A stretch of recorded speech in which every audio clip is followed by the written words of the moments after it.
Aula. Ok, gente. Boa tarde. Bem-vindos a esse aulão interdisciplinar envolvendo a questão da politização da vacina contra a Covid-19 e a obra do país, da segunda etapa do país de desobediência civil, né, de Henri David Thoreau, norte-americano, né? Para quem prefere o francês, seria Henri David Thoreau. Vamos chamar de Thoreau, né? Na verdade, a minha pronúncia é péssima nas duas línguas, tá, gente? Mas Thoreau é o nome mais utilizado, ok? E, enfim, comecem aquele procedimento, tá, gente? Aquele procedimento padrão que a gente faz em todas as aulas de história. Digitem o nome e a turma no nosso chat lateral.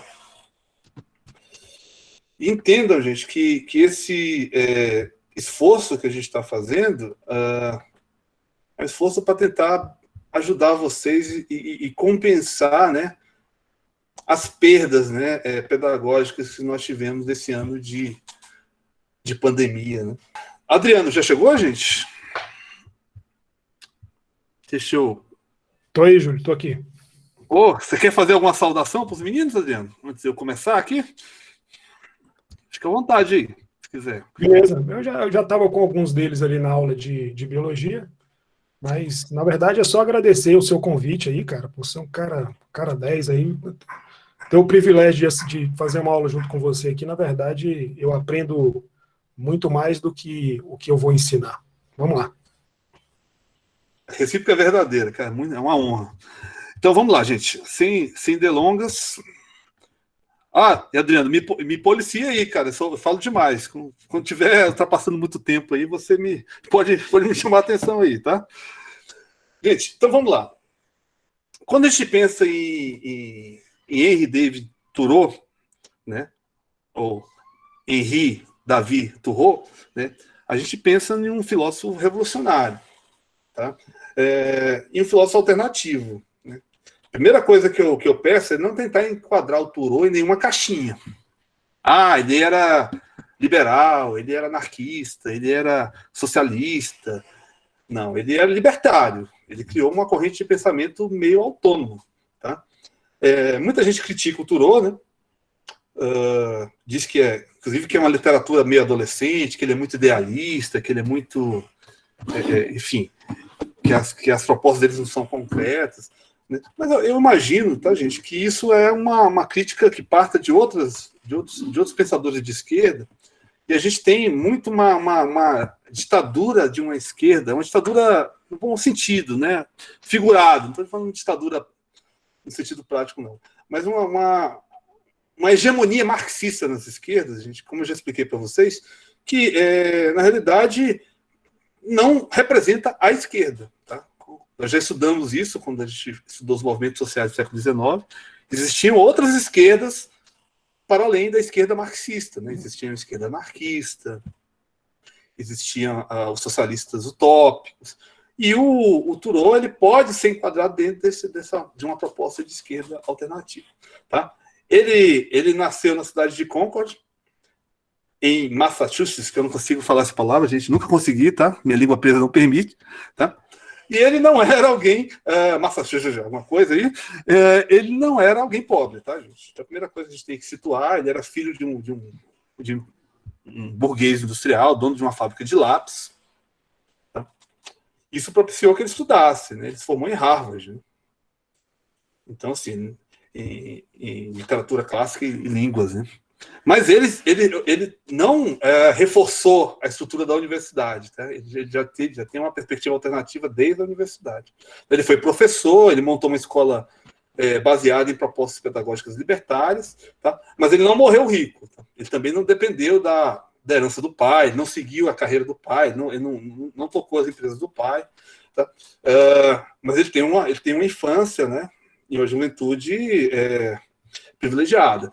É uma coisa muito interessante de a gente entender, gente, que a história não é feita de uma luta do bem contra o mal. A gente tende a achar que os estados do sul dos Estados Unidos, né, das 3 colônias inglesas, eram escravocratas porque os caras eram malvados, porque justificavam a escravidão, e os estados do norte, os caras eram bonzinhos porque aboliram a escravidão, mas na verdade a gente tem um norte dos Estados Unidos da América formado por uma burguesia industrial, por gente que veio da Inglaterra muitas vezes com dinheiro para montar fábricas, né? E o sul dos Estados Unidos baseado na produção agrícola, né? Numa economia muito mais relacionada ao antigo regime. Então, a manutenção da escravidão, não estou justificando, né? Mas era questão de sobrevivência para os caras, né? Porque não tinha indústria no sul. Tá? A principal obra do Thoreau não é nem sobre a desobediência civil, né? Não é nem essa obra aqui, desobediência civil. A principal obra do Thoreau é o Walden, né? Que também é algo revolucionário, né? Porque o Thoreau é considerado um dos primeiros ecologistas da história. Porque a proposta do Walden é abandonar a vida de consumismo capitalista, essa vida pautada nas fábricas, né? No crescimento das cidades, e ir para o campo, né? Ele baseia essa experiência ele viveu, construiu uma cabana nas margens do Lago Walden, né? E viveu uma vida meio que rústica, selvagem, né? Mas assim, não se isolou da civilização, não. Inclusive porque os amigos visitavam ele, etc e tal. Enfim, mas o nosso foco, a obra que é cobrada do Paz é essa obra, sobre a desobediência civil, tá? Que é uma obra que é motivada por dois temas principais: a escravidão, né? Ele era um voraz crítico da escravidão, né? E a guerra contra o México, que foi uma guerra de expansão imperialista norte-americana. Tá? Eu não vou entrar em detalhes, gente, senão a gente não vai conseguir trabalhar o foco principal, que é a obra do Thoreau. Tá? Mas o Thoreau ele trabalhava muito com essa contradição, né? Ele apontava as contradições dessa sociedade norte-americana, uma sociedade baseada em princípios constitucionais iluministas, né? A base intelectual das revoluções, a base constitucional, perdão, das revoluções é a sociedade norte-americana, estadunidense, mas ao mesmo tempo ela mantinha escravidão, né, em alguns estados, mais especificamente em 10 estados do sul, e estava promovendo uma política imperialista, né, de roubar terras do México, de comprar terras, né, de massacrar os povos indígenas. Então o Thoreau ele criticava essa contradição, essa grande contradição dessa sociedade americana que se autoproclamava, né, esse governo norte-americano que se autoproclamava num governo defensor da liberdade. Tá? Uma frase do Thoreau, né, que representa bem o espírito do Thoreau, né, não nasci para ser forçado a nada, respirarei ao meu próprio modo. Né? Então, assim, o que eu... Aqui um texto para vocês lerem depois sobre o Walden, né? Uma espécie de autobiografia libertária dele. Tá? Então, assim, o pensamento Thoreau ele foi fortemente marcado pelo individualismo, mas não era um pensamento antropocêntrico, não. Tá? Ele pode ser considerado um individualista libertário. Tá? Ele tem uma influência do transcendencialismo, que era especialmente transcendental, que era formado por intelectuais protestantes, pastores, que se dedicaram a estudar a sociedade, mas que tinham uma visão transcendental de mundo, ligada à religião, mas ele superou isso, tá? E ele defendia basicamente, gente, que a mudança parte da pessoa. Então, você deveria contestar o sistema e você deveria trabalhar pela destruição do sistema. Tá? Então, ele era um crítico, sim, desse desenvolvimento capitalista industrial pautado no consumo, né? E era um ferrenho crítico do militarismo, né? Dos exércitos. Tá? Então, assim, outra frase do Thoreau, né, que representa bem o seu pensamento: não seja demasiado moralista. Você pode se privar de muita vida, assim. Privar de muita vida, assim, isso. Procure mais que a moralidade. Não seja simplesmente bom. Seja bom para alguma coisa. Tá? Os trabalhos do Thoreau, eles buscaram o quê? Uma proposta de libertação das amarras sociais. tá? Como eu falei para vocês, ele criticava a escravidão, criticava essa expansão imperialista norte-americana, principalmente na guerra contra o México, né? Ele dizia que os Estados Unidos, de oprimidos, né, pelo poder colonial da Inglaterra, passaram a ser opressores, e a escravidão. Achava contraditório que um país como os Estados Unidos fosse baseado, tivesse estados que o poder econômico e a sociedade fosse escravocrata, né? E aí ele critica o governo. Ele diz que o governo, na verdade, é a fonte de todo esse problema, né? E aí a famosa frase do Thoreau, que o melhor governo é o que absolutamente não governa. Tá? E aí ele considerava que essas leis, né, pensadas pelo governo, eram leis pensadas para oprimir. Que a lei, na verdade, ela era um instrumento de opressão governamental para condicionar as pessoas a fazerem o que o governo quer. Né? Então ele discute muito essa questão da maioria, né? Ele discute muito essa democracia burguesa, né? Que maioria é essa? Né? Ele argumenta de que muitas vezes o eleitor, que já era um eleitor restrito, né? Por exemplo, nos Estados do Sul, os negros escravizados não votavam, os indígenas não votavam, né? Estavam no Oeste. E até o eleitor que votava, ele não tinha opções. Né? Ele votava em candidatos que iam legitimar um sistema opressor. Né? Então, a lei jamais tornou os homens mais justos. E, por meio de seu respeito por ela, mesmo os mais bem-intencionados transformam-se diariamente em agentes da injustiça. Tá? E ele questionava muito os impostos, né, que eram pagos para financiar esse sistema opressor. Né? Esse sistema que, de certa forma, obrigava as pessoas a servir um Estado que era um Estado promotor de injustiça, né? Um Estado que mantinha a escravidão, um Estado que mantinha essa expansão imperialista, um Estado que massacrava os povos indígenas, norte-americanos. Então, que justiça é essa? Né? Que Estado é esse? Tá? Então, ele era radicalmente antimilitarista, né? Ele dizia que o exército desumanizava as pessoas, obrigava as pessoas a matar o seu semelhante, tá? E era também crítico desse discurso de liberdade retórico, né? Um discurso de uma liberdade constitucional, porque, de fato, a Constituição dos Estados Unidos da América foi a base constitucional da maioria das constituições republicanas do século XX, mas uma Constituição que era baseada em princípios iluministas, mas que mantinha a escravidão, né, o que era uma grande contradição. Né, e que também mantinha outras estruturas, como machismo, como o racismo, né, enfim. Então, o Thoreau era um crítico voraz, e ele defendia o quê? Que, através de uma revolução pacífica, né, de uma revolução que partiria das próprias pessoas, da própria conscientização social, coletiva, né? Essa estrutura opressora, essa estrutura reprodutora de desigualdades sociais, ela seria rompida, ela seria vencida. Bom? E aí, o pilar principal da obra Desobediência Civil é essa frase aqui, né? A desobediência é o verdadeiro pilar da liberdade. Ou seja, você pode desobedecer leis que são injustas. Você pode desobedecer leis que são opressoras. Agora entenda, gente, que essa perspectiva de desobediência civil é contra um Estado opressor, contra um Estado promotor de desigualdades sociais, contra um Estado que não atende a todos os cidadãos. Né? Ou não concede cidadania para todas as pessoas. Tá? Então é um contexto muito específico. Ok?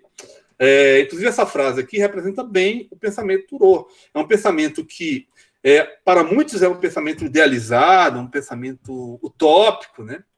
Mas de utopias que se transformam no mundo, gente. Imagine se as mulheres não tivessem lutado pelo voto feminino, imagine se os negros não tivessem lutado pela sua liberdade, porque o processo de abolição da escravidão, tanto no Brasil como nos Estados Unidos, teve participação ativa dos negros nesse processo. A gente não pode imaginar que os negros foram passivos e que a abolição veio como um presente dos brancos. Tá?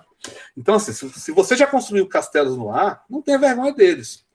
Né? Estão onde devem estar. Agora, vírgula, dá-lhes alicerce. Ou seja, se você construiu ideias que parecem utópicas, né, basicamente trabalhe para que essas ideias deixem de ser utopia e virem realidade. Tá? Então ele bate muito nessa questão da guerra mexicano-norte-americana, né, porque ele diz que os Estados Unidos estão indo oprimir um país, está roubando terra de um país soberano, né, e usando o seu poder militar superior para fazer isso. Tá? E aí a gente tem bem a noção de como que era os Estados Unidos do século XIX, tá, gente? A gente tem aqui essa parte em cinza, os territórios do México foram ocupados pelos Estados Unidos, tá? Foram ocupados à força, foram roubados do México. Aqui a gente em rosa tem os estados que eram escravocratas, né? Em azul os estados em que não havia mais escravidão. Tá? Aqui a gente entende melhor. Esse aqui é um mapa da Guerra de Secessão. O Turô ele morreu no segundo ano de Guerra de Secessão. O Turô não viveu para ver a abolição da escravidão, né? Ele morreu em 1862, ele morreu muito jovem, com 45 anos, né? Ele nasceu em 1817, tá? Mas, de certa forma, a guerra de secessão, a guerra civil norte-americana, tem muito das ideias do Turô também, né? O Turô ele foi usado como um dos intelectuais para justificar, né, a necessidade dessa abolição da escravidão. Claro que tem interesses capitalistas, o processo de industrialização dos Estados Unidos, a escravidão era um problema para esse processo, tá? Mas tem essa ideia filosófica também vindo do Turô. Tá? Aqui, vocês terem uma ideia, gente, são os territórios que foram anexados ou foram comprados pelos Estados Unidos, né? Na sua expansão para o oeste, né? O Texas e a Califórnia e o Novo México foram roubados do México, mas teve território comprado da França e assim por diante. Tá? Mas não vou entrar nesses detalhes, não.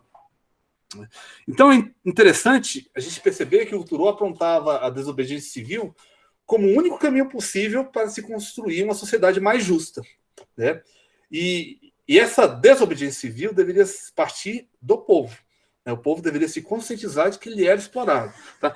Por isso que alguns intelectuais de esquerda, inclusive da própria época do Turô, anarquistas, marxistas, né, eles apontam para uma certa ingenuidade do Turô, porque eles defendem que esse processo é um processo muito longo, muito difícil de se construir. Tá? Mas é um caminho possível. É um caminho possível e acho que é um caminho que tem que ser considerado. É interessante a gente perceber que existiam outras propostas de sociedade para além da proposta capitalista liberal, né, burguesa, e para além das propostas anarquistas e marxistas e socialistas. Tá? Então, assim, a consciência social e a vontade da maioria queria determinar o rumo de uma sociedade. Tá? Se a gente considerar algumas sociedades atuais, né, eu vou discutir isso mais para frente, elas seguiram alguns princípios, né? As sociais democracias europeias, perdão, elas seguiram esse caminho, de certa forma, de tentar promover um capitalismo mais justo. Né? Ok? Então, se um governo que prende qualquer homem, justamente, o único lugar digno para um homem justo é também a prisão. Ou seja, ele fala essa frase porque o Turô ele ficou preso, ele passou uma noite na cadeia, porque ele se recusou a pagar um imposto que iria financiar, né, a guerra dos Estados Unidos contra o México. E aí ele escreve basicamente o livro Desobediência Civil, baseado nessa experiência de prisão dele. Né? Ele conheceu outros prisioneiros e ele percebeu que a prisão, o sistema penitenciário dos Estados Unidos, ele era muito mais relacionado a manter a estrutura social, manter a estrutura social da elite, né, uma estrutura social burguesa, do que justamente para promover algum tipo de justiça ou punição a criminosos. Né? Então ele começou a questionar até esse sistema penitenciário. Ok? Vou adiantar para a gente entender o seguinte. É importante a gente entender o conceito de desobediência civil dentro do processo da Era das Revoluções, período que a gente está estudando desde o início do terceiro bimestre. Né? Então, esse conceito de revolução que foi criado com a Revolução Francesa, ligado à ruptura, à transformação, à mudança estrutural, ele pode ser aplicado à proposta do Turô. Né? O David Turô, ele propôs ruptura na sua proposta de sociedade. Ele propôs um rompimento, sim, com a estrutura capitalista industrial presente nos Estados Unidos da América.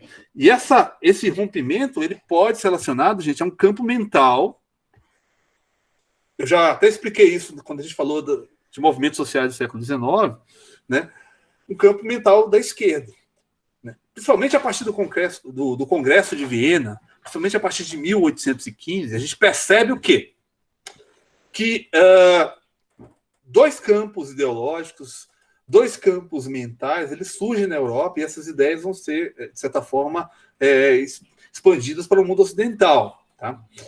A gente tem um grupo de reacionários que são políticos, né, que são nobres, que são intelectuais que defendem uma reação aos princípios revolucionários, principalmente da Revolução Francesa, Napoleão Bonaparte e tudo que aconteceu na Europa, né? E são ligados à direita. Lembre-se, gente, o conceito de direita que eu estou usando é o conceito da Revolução Francesa, que é o conceito usado até hoje. Tá? E a gente tem os revolucionários, aqueles que buscam o quê? Um rompimento, uma ruptura com a ordem social estabelecida, né? E que buscam o quê? A transformação da sociedade. Tá? Nem toda revolução é de esquerda. A Revolução Industrial é uma revolução que a gente pode considerar uma revolução ligada aos interesses burgueses e uma revolução de direita. Né? Lembrando que os burgueses, durante a Revolução Francesa, também eram esquerda, mas a esquerda ela se transforma também. Então, essa burguesia liberal, que era esquerda ou que era centro durante o processo da Revolução Francesa, ela passou a ser direita, ela passou a ser reacionária na medida que ela buscou barrar a expansão dessas ideias revolucionárias de esquerda. Então, o Thoreau, gente, o David Thoreau, ele pode ser enquadrado dentro dos princípios da esquerda do século XIX. Eu estou falando do século XIX, tá, gente? Não estou falando da noção de esquerda e direita dos dias de hoje. Hoje é uma noção muito mais ampla. Tá? Por quê? Porque a obra Desobediência Civil, ela propunha ruptura social, ela propunha transformação e ela fazia críticas ao capitalismo também. Então, é um equívoco a gente considerar o Thoreau um liberal. Ele pode ser até considerado um liberal político, no sentido do liberalismo político, mas não no sentido econômico. Né? E quando a gente fala, por exemplo, de anarcocapitalismo, aí, gente, é um erro conceitual. Né? Não há nenhuma proposta coerente do ponto de vista conceitual, intelectual, que possa classificar o Thoreau como um anarcocapitalista. Mesmo porque o termo anarcocapitalismo nem existia no século XIX. Né? E até hoje é um termo problemático, né? Porque o anarquismo ele propõe o fim do Estado. Né? E o capitalismo ele tem uma proposta de Estado. Tá? Mas o Thoreau ele não pode ser enquadrado, como eu falei, em nenhum rótulo. Ele não era um anarquista, tá? Ele não era um liberal, ele não era um socialista, ele não era um transcendencialista, né? E muito menos anarcocapitalista. Tá bom? Ele era um libertário. Então ele tinha uma proposta libertária. Digamos que o Thoreau ele pensou fora das caixinhas e construiu uma outra proposta. Né? E algo interessante a gente considerar, né? Ele escreveu Desobediência Civil em 1849, um ano depois de Karl Marx escreveu o Manifesto Comunista. Então ele era contemporâneo de Marx. Ele morreu antes do Marx, né? Marx morreu em 1882, tá? Nasceram basicamente na mesma época. Ele nasceu em 1817 e o Marx em 1818, tá? Mas de certa forma a gente pode dizer que houve uma influência mútua, digamos assim. Então o Thoreau ele foi sim um intelectual de esquerda, considerando que a esquerda vai muito além dessa esquerda marxista do século XIX, tá? Mas uma proposta diferente da esquerda marxista e da esquerda anarquista. Tá? E aí a gente tem que entender o Thoreau dentro desse complexo cenário europeu, cenário ocidental, né? E que a gente tem, em via de regra, esse conflito entre progressistas versus conservadores, entre revolucionários versus reacionários, entre esquerda versus direita. Tá? Por quê? Porque esses conceitos representavam ideias, tá, gente? E aí é óbvio, né, gente? Os conservadores eles queriam conservar. Os reacionários eles queriam reagir contra as transformações. Né? Já os progressistas queriam transformações, queriam romper com a política conservadora. E os revolucionários queriam romper também. Então a gente tem aí um jogo de poder que representa a esquerda e a direita do século XIX. A esquerda ligada às questões mais populares, né, sociais mais populares, e a direita ligada às questões mais elitistas do ponto de vista econômico. Tá? E aí, para a gente entender, eu vou recapitular essa explicação que já foi feita nas aulas anteriores, só para vocês entenderem esse contexto de transformações. Né? Aqui a gente tem uma visão... Está errado isso aqui, tá, gente? Digitei errado. De uma sociedade capitalista, que é uma visão, é até uma interpretação marxista, né? Capitalista. Ctrl-C, Ctrl-V me fez como vítima aqui. É a velha pirâmide, né? Uma elite privilegiada, né? Que é na ponta da pirâmide, e uma base, né? De explorados, né? A famosa lógica do capital versus trabalho, que eu já expliquei para vocês. Tá? Então, isso representaria o quê? Ó? A expressão de uma sociedade capitalista, principalmente no século XIX. Aqui uma expressão geométrica de uma sociedade socialista. Lembrando que a sociedade socialista, para Karl Marx, seria a transição para uma sociedade comunista. Então, nós temos uma elite burocrática, né? Nós temos uma camada média, então nós temos uma base menor, digamos assim. Na verdade, foi uma representação mais próxima que eu encontrei. Tá? Aqui nós temos a representação de uma sociedade comunista, em que todos seriam iguais, um quadrado, né? Todos os lados seriam iguais, todos estariam nas mesmas condições sociais e econômicas. Tá? E aqui é aquilo que eu expliquei para vocês. Né? Uma proposta próxima da ideia representada por David Henry Thoreau, aliás, Henry David Thoreau, seria algo muito próximo das sociedades sociais-democratas do século XX. Né? Então, o Thoreau ele não era contra qualquer tipo de Estado, ele não era contra qualquer tipo de governo, mas para ele o governo tinha que promover justiça social. Então, vocês percebam que tem uma elite, né? E tem uma base, ou seja, tem pobres e tem ricos, mas a maioria está numa classe média, né? Ou seja, para o Thoreau, o Estado deveria ser promotor de políticas sociais, de políticas de igualdade social. Tá? Então, dentro dessa proposta, o Estado não poderia oprimir, teria que ser um facilitador da vida das pessoas. Tá? Aí, gente, uma dica de filme germinal para a gente entender esse processo e essas correntes de pensamento do século XIX.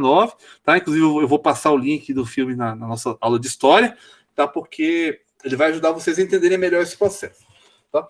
E o Thoreau ele influenciou outros intelectuais, tá? Do século XX, intelectuais e políticos e estadistas. Né? Gandhi não foi bem um estadista, mas foi um estadista, porque ele promoveu uma revolução, né? A libertação da Índia do domínio inglês. Né? Então, Gandhi foi influenciado pelas ideias de Thoreau, né? Esse princípio da desobediência civil, da resistência pacífica. Né? E a Índia conseguiu um grande feito, ela se livrou da maior potência imperialista do início do século XIX, que era a Inglaterra. Né? Então, nós temos o Gandhi como um dos representantes, tá? desse inspirado nas ideias do Thoreau.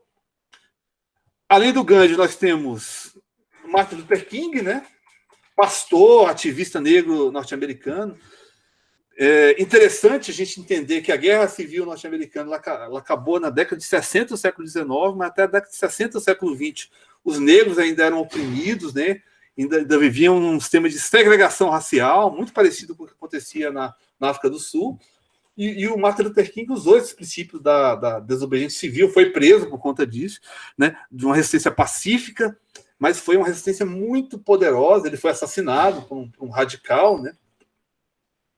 Um radical racista, e essa forma de resistência civil ela foi importantíssima, né, para a criação de políticas de inserção dos negros, né, de políticas de ações afirmativas, né, cotas de universidades, né, e outras políticas no sentido de promoção da diminuição das diferenças étnico-raciais nos Estados Unidos. Tá bom? Interessante de entender, então, que a ideia do Thoreau ela partiu desse princípio da idealização, tá, gente? As ideias promovidas pelo Thoreau na obra Desobediência Civil e foram para a prática, né? À medida que nós tivemos líderes que utilizaram, se pautaram nessas ideias para promoverem transformações sociais. Então, a gente não pode dizer que os princípios defendidos pelo Thoreau, né, de desobediência civil, foram princípios que ficaram só na teoria. E aí a gente tem também o Nelson Mandela, né? O Nelson Mandela, líder do movimento anti-apartheid na África do Sul, né? Juntamente com Steve Biko, né? Steve Biko foi assassinado. Os grandes responsáveis pela essa luta contra a segregação racial na África do Sul, que se baseou e se pautou também no princípio da desobediência civil, né? Mandela, que ficou preso durante 27 anos, né, gente? Foi preso em 1964, só foi libertado em 1990, tá? E foi um símbolo da luta contra o apartheid, ok? Mas também se baseou nos princípios da desobediência civil. E aí, gente, a gente traz para a nossa realidade, né? O bolsonarismo, ele é adequado, esse termo desobediência civil, né? E como que esse bolsonarismo, né, está tentando se apropriar desse conceito de desobediência civil, né, para se relacionar com as leis relacionadas à pandemia da Covid-19, né? Primeira coisa, a gente traz algumas imagens simbólicas, né? A gente tem uma imagem bem simbólica dos profissionais de saúde que foram atacados, foram agredidos, porque estavam fazendo um protesto contra a morte das enfermeiras, dos médicos, das auxiliares e técnicos de enfermagem em plena pandemia. E a gente tem o nosso presidente, né, Jair Messias Bolsonaro, fazendo a campanha, defendendo a cloroquina como uma espécie de remédio mágico contra a pandemia. Tá? Aí a gente tem alguns questionamentos que devem ser feitos, né? O princípio de desobediência civil é um princípio pautado numa luta contra a opressão do Estado. Tá? Só que a pandemia da Covid-19, gente, ela é uma situação atípica, né? Uma situação que exige, o Adriano vai expressar isso de uma forma melhor do que eu, né? Porque ele é um especialista na área, medidas de prevenção, né? Medidas de reação contra uma pandemia que até então é desconhecida, ou era muito desconhecida há meses atrás. Agora que os cientistas estão começando a conhecer melhor. Tá? E aí a gente tem que entender que medidas de isolamento social que foram propostas e promovidas foram medidas promovidas para proteger a maioria da população, e não para oprimir essa maioria da população. Eu trago uma outra discussão, que é a questão da eugenia, né, do darwinismo social. Quando o presidente, por várias vezes, foi em cadeia nacional dizer que a Covid-19 era uma gripezinha, que na realidade não adiantava o isolamento social, porque as pessoas iam morrer com isolamento, seu isolamento, ele está trazendo um princípio que é um princípio da biologia também, o Adriano também conhece muito melhor do que eu, que é um princípio da eugenia, ou seja, é um princípio que foi usado pelos nazistas, é um princípio que foi usado no século XIX no Brasil, uma proposta de branqueamento da população brasileira, de embranquecimento da população brasileira, né? E é um princípio que defende, a grosso modo, que sobrevivem os mais fortes, os mais capazes, né? Então, na realidade, quando o presidente falou que 70% vai ser infectado, então não adianta querer correr disso, né? E tem um discurso implícito aí que quem vai morrer são quem? São os mais velhos, os idosos, são aqueles que já tinham doenças prévias, são aqueles que tinham comorbidades, né? E que a economia não podia parar, e que o Brasil não podia parar, etc. e tal, né? Na realidade, gente, você cria um princípio de que os mais aptos vão sobreviver, né? Aqueles mais fortes vão sobreviver e os mais frágeis irão morrer. Isso é um princípio contraditório com a Constituição Federativa do Brasil, com os princípios iluministas da Constituição brasileira, e é um princípio contraditório até com o dever do governo federal, que é o de proteger vidas, que é garantir o bem-estar da população. Tá? Então a gente tem uma discussão que extrapola a questão da pandemia, né, e está ligada a uma perspectiva até fascista de governo, né? O Estado brasileiro, gente, não é fascista. Não estou dizendo que o Estado brasileiro é fascista, ou que até o governo Bolsonaro é fascista. Não vou entrar nesse panfletarismo, não. Tá? Mas o bolsonarismo, enquanto corrente política, ele é fascista, ele tem ideias fascistas por trás dele.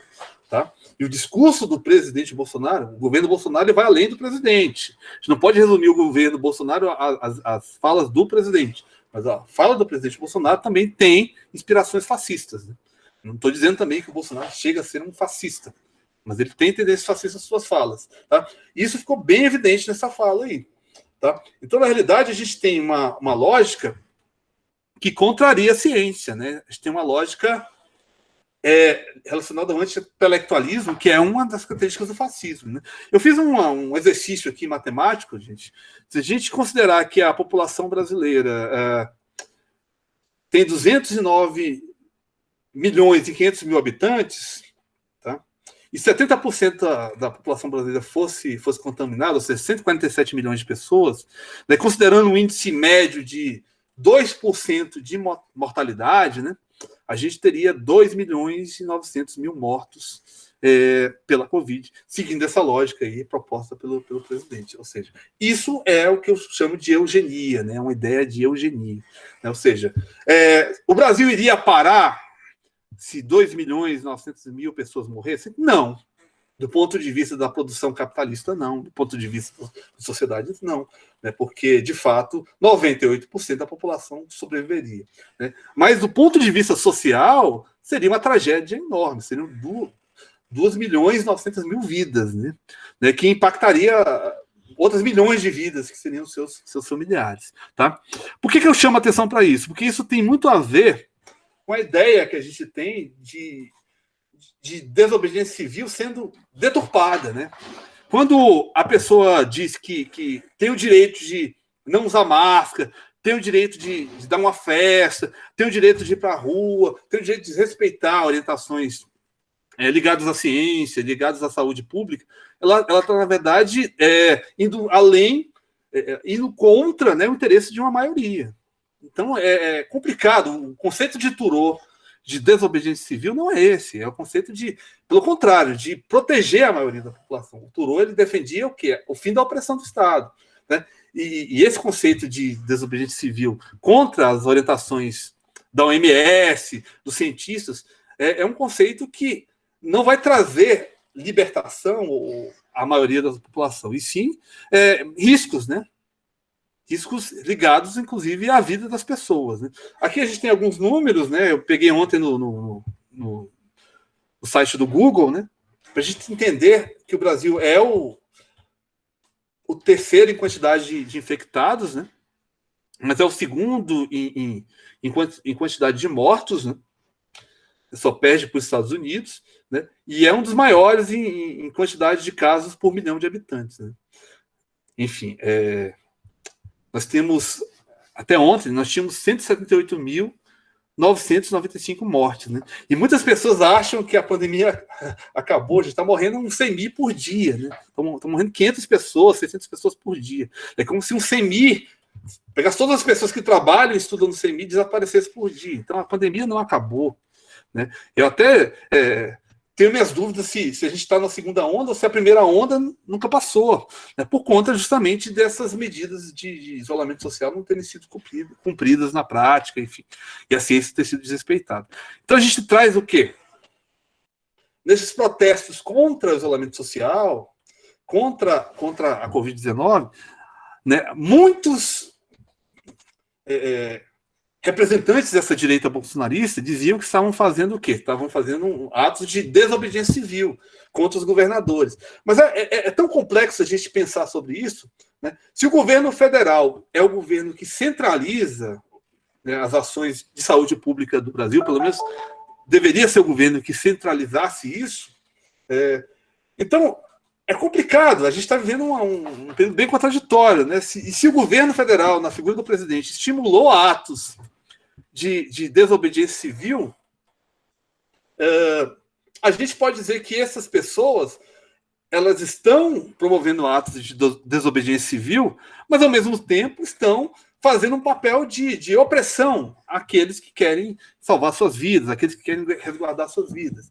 Então, na verdade, dentro dos princípios da obra do Thoreau, esses atos não são atos de desobediência civil. Né? Eles são atos políticos, né? Mas são atos que defendem um lado e uma perspectiva diante da pandemia, né? Mas eles não são atos que buscam libertar a população. Tá? Por mais que a gente entenda também que as pessoas não poderiam ficar isoladas para sempre. Né? A gente entende que a economia e que algumas pessoas dependem do trabalho. O Brasil não foi o único, tá? A gente teve na Alemanha esses atos de desobediência civil. Nós tivemos nos Estados Unidos um ato muito forte. Muitos grupos que ocuparam a rua, inclusive com armas, com fuzis, né? Porque lá as pessoas têm muitas armas em casa, e armas de grosso calibre. Agora a gente tem uma diferença. Na Alemanha, foi uma minoria ligada a organizações nazistas e fascistas, né? Neonazistas. Já nos Estados Unidos, a gente realmente teve um grande número de pessoas que foi à rua para pedir o fim do isolamento. Não é à toa que os Estados Unidos bate recorde de contaminação e morte. Né? E aí, gente, é impossível desvincular esses atos, né, ao anti-intelectualismo. Né? Enfim, Isaac Asimov já trouxe esse intelectual várias vezes para defender isso, porque é um traço marcante da nossa sociedade. A gente tem gente que defende que a Terra é plana nos dias de hoje, pautados nesses atos de anti-intelectualismo. Né? Ou seja, sua ignorância é tão boa quanto o meu conhecimento. E isso prejudicou muito o Brasil e os Estados Unidos. Né? Foram os países que eu faço análise histórica mais prejudicados por esse anti-intelectualismo. Né? Por quê? Porque se o isolamento social tivesse sido cumprido à risca no início da pandemia, nós teríamos, com certeza, menos mortos, né? E menos pessoas contaminadas, né? E estaríamos lidando melhor com essa pandemia catastrófica, né, do que a gente está lidando agora. Tá? E aí a gente tem o quê? O movimento antivacina, que é um absurdo, né? Em pleno século XXI, com o nível de conhecimento que a gente tem, as pessoas questionarem a vacina. Você pode até questionar a eficácia da vacina, a percentagem de eficácia de uma vacina ou outra, qual a vacina que você der com o melhor ao Brasil, qual a vacina que é mais fácil de ser acondicionada, guardada. Né? Mas você questionar a vacina, dizer que a vacina não adianta em nada, né?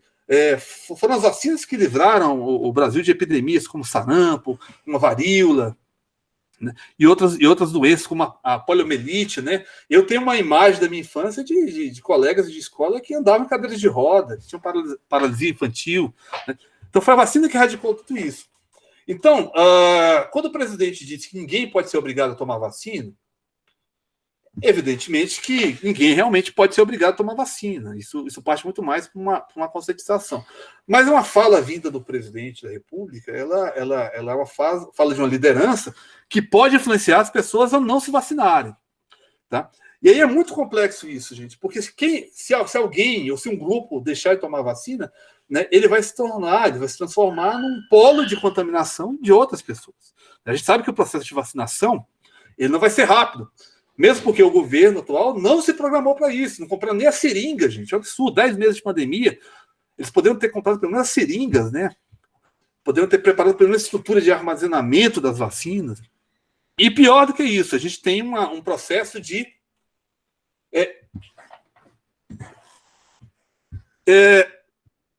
debater a vacina do ponto de vista ideológico. A vacina deve ser debatida do ponto de vista biológico, né? Então, assim, eu imagino que num contexto como esse, o governo deveria investir em todo tipo de vacina possível. Mesmo porque vários países vão comprar vacinas e você apostar só no fornecedor me parece uma política burra, né? Mas, enfim, o Adriano vai ter uma fala mais técnica. Né? E aí você negar a compra de uma vacina porque ela vem da China, gente, não parece um argumento muito, muito inteligente. E aí você construir uma briga partidária, né? Não estou dizendo que o Dória é santo ou que o João Dória é um governador exemplar, mesmo porque o João Dória foi eleito em São Paulo com base no apoio ao bolsonarismo, né? O Bolsodória, né? Enfim. Mas, enfim, essa discussão é uma discussão que ela não interessa ao povo, na minha opinião. Né? Você dizer que uma vacina é ruim porque ela vem da China. Você tem que fazer estudos. Você, obviamente, tem que pesquisar a eficácia dessa vacina, né?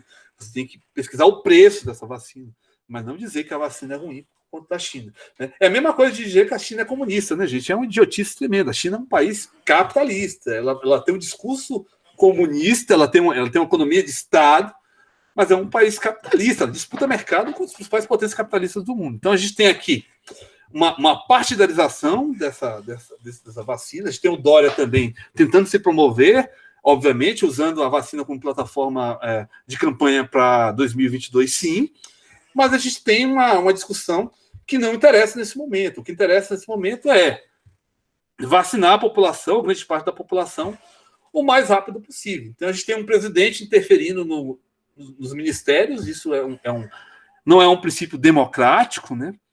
Ou seja, ele impõe um discurso político, partidário ou ideológico dentro de um ministério que deveria ser técnico, né? E dizendo que não ia comprar a vacina chinesa, né? Simplesmente porque foi produzida pela China comunista, que de comunista tem muito pouco. Tá? Então, gente, desculpe, eu tive que adiantar a última parte da fala. Né? A fala que eu deixo como encerramento é que, do ponto de vista da obra de Henry David Thoreau, não podemos considerar que esse discurso falacioso de desobediência civil contra as medidas de isolamento social, contra a ciência, contra as orientações dos médicos, dos biólogos, seja algo razoável. Tá? Então não tem nada de Thoreau nessa falácia, e inclusive porque o Thoreau ele era antenado nas descobertas científicas de sua época, ele não negava ciência, ele não negava o desenvolvimento das ideias iluministas. Pelo contrário, ele reforçava e usava muito esses princípios para construir a sua proposta de uma sociedade libertária. Lembrando que o Thoreau morreu em 62, né? Então ele morreu numa etapa muito inicial da Revolução Industrial e da Revolução Tecnológica. Ok? Gente, vamos deixar as perguntas para o final, né? Eu vou deixar de apresentar minha tela. Desculpem aí, gente, se eu apreciei o final da apresentação, mas mesmo assim eu falei demais, né? Adriano, me desculpa, eu falo demais, cara. Eu tento me policiar, mas eu falo muito, eu sou muito prolixo, tá? Mas agora eu passo a palavra ao Adriano para a gente continuar essa aula interdisciplinar aí. O Adriano, com certeza, ele vai complementar e vai aperfeiçoar esse tema de forma brilhante. Adriano? Júlio, eu tenho o mesmo problema.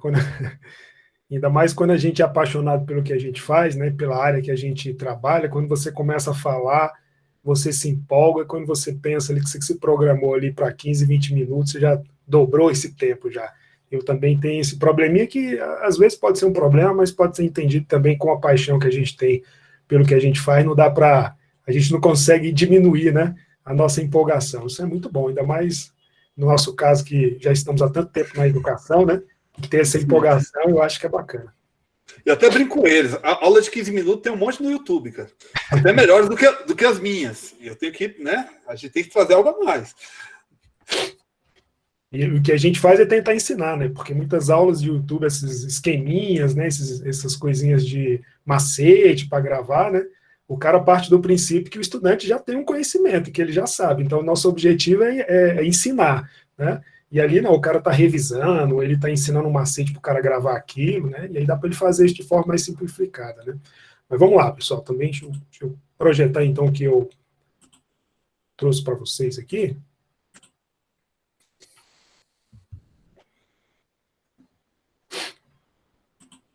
Bom, vamos lá. E aí, dando sequência mais ou menos esse pensamento do Júlio, né, nessa parte final aí, a gente, infelizmente, vocês são pessoas, né, extremamente capazes de entender, a gente não precisa ter uma aula, né, sobre isso para vocês perceberem que, infelizmente, a gente vive dentro dessa pandemia um momento ainda de uma guerra política, né? Foi assim como o Júlio colocou no começo, né? Porque, usa máscara, não usa máscara, aglomeração, não pode, pode, né? A questão do isolamento, não serve para nada. Então, assim, o que a gente percebia, na verdade, né, o que a gente percebe é uma questão de ideologias políticas, onde o meu candidato X fala que eu não preciso fazer aquilo, né? Ou o meu candidato Y diz que eu preciso fazer, né? O meu fala que não pode usar, não precisa usar máscara. O outro fala que a máscara tem que ser usada, tem que ser a vermelha, né? E aí vem a ciência e fala, não, a máscara tem que ser usada é azul, né? E aí está todo mundo contra. E aí a gente está no meio desse joguete, né? E assim agora estamos vivenciando esse momento da vacina, né? Durante muito tempo, né? É engraçado que se a gente resgatar aí lá no começo da pandemia, quando tentaram diminuir a questão da pandemia, falando que era só uma gripezinha, ou que, né, o Brasil era um país tropical, o vírus não sobreviveria no Brasil, né? Então falaram tanta coisa a respeito disso. E aí, quando a coisa começou a complicar, né, falou, não, calma, que a vacina está chegando, quando chegar vai resolver tudo. Aí é engraçado que defendiam a vacina e agora o negócio parece que é contra a vacina, então, exatamente como o Júlio falou, esse joguete político, né, aquilo que me convém. Se eu tenho ali um desafeto meu que está defendendo a vacina que veio de Saturno, não, eu quero comprar a vacina que veio de Marte, porque a vacina que tem de Saturno não presta, né, porque o meu desafeto ele está usando essa vacina, também usando como trampolim político, para se promover aquela coisa toda. Infelizmente, a gente vive isso. Olha para vocês entenderem como esse momento que a gente vive, ele para mim, é extremamente estúpido, né? Vocês não vão se lembrar muito disso, mas o Júlio vai lembrar, porque vocês eram jovens, né? Mais jovens aí. Há 11 anos, nós sofremos uma pandemia de gripe, né? Em 2009, a gente teve uma pandemia de gripe, que foi a famosa gripe suína. Começou lá no México, né, com casos no México, depois se espalhou por todo o mundo, inclusive chegou ao Brasil, só que foi uma pandemia muito menor do que essa, porque o vírus na época era o vírus H1N1, que era um vírus que, na verdade, já acometia a espécie humana, ou seja, não era um vírus novo. Então, a gente já tinha, inclusive, pessoas resistentes ao vírus, a gente já tinha, inclusive, vacinas para alguns tipos desse vírus. Tanto que quando a OMS declara pandemia no meio do ano, alguns dias depois, na verdade, já apresentam a primeira possibilidade de imunização. Tanto que em alguns países a imunização começou no mesmo ano. Foi um processo muito mais rápido. Era um vírus que não tinha uma capacidade de infecção tão grande como esse novo coronavírus, mas a gente teve, por exemplo, na época, as pessoas, principalmente de ambiente hospitalar, de clínicas, usando máscara, a gente teve uma corrida pela compra de álcool gel, na escola teve que ter esses dispersores de álcool gel que a gente tem hoje, então as pessoas se preocuparam, teve uma preocupação com relação a esse vírus. E aí, veja, quando surge a vacina, ninguém perguntou de onde vinha a vacina, né? Ninguém perguntava qual o país que estava vindo aquela vacina. Todo mundo já ficou aliviado por já existir uma vacina. E, aliás, né, não quero fazer propaganda de ninguém, mas de onde veio? Qual foi a primeira vacina autorizada naquele ano de 2009 a ser administrada na população? Uma vacina chinesa, né? E ninguém ficou perguntando de onde a vacina estava vindo. As pessoas queriam ser vacinadas porque era uma pandemia de gripe que matava, né? Matava igual a que mata hoje, né? A quantidade foi bem menor, mas as pessoas estavam assustadas. Mas veja o momento que a gente está vivendo agora, né? Em 2009, há 11 anos, não faz tanto tempo assim, né? A gente vivenciou uma pandemia muito menor, que quando a vacina surgiu, as pessoas, na verdade, se sentiram aliviadas, né? E ninguém ficou perguntando, eu não vou tomar porque essa veio de Marte, eu quero tomar essa de Saturno. Não, todo mundo ficou aliviado, e ninguém, na verdade, nem perguntou. Pergunte para os pais de vocês. Ninguém, na época, ficou perguntando de onde estava vindo a vacina que está tomando. Aliás, hoje, eu pergunto para vocês sabem de onde vem a vacina que vocês tomam? Né? Tudo bem que elas hoje são produzidas, a grande maioria delas pelo Instituto Butantan, mas muitas delas não foram descobertas no Brasil, né? Vieram, na verdade, assim como está acontecendo hoje, por parcerias do governo, né? E aí a farmacêutica, em parceria com o governo, vende um certo lote daquela vacina e logo depois dá para o Brasil a possibilidade, né, a patente para o Brasil produzir as suas próprias vacinas. E ninguém ficava perguntando de onde vinham essas vacinas. E hoje a gente está com essa mania de querer perguntar e de querer dizer, eu vou tomar essa, eu não vou tomar aquela, né? Que é uma coisa extremamente estúpida. Bom, mas a questão de vacinação, pessoal, a questão de vacina, na verdade, sempre foi muito polêmico, né?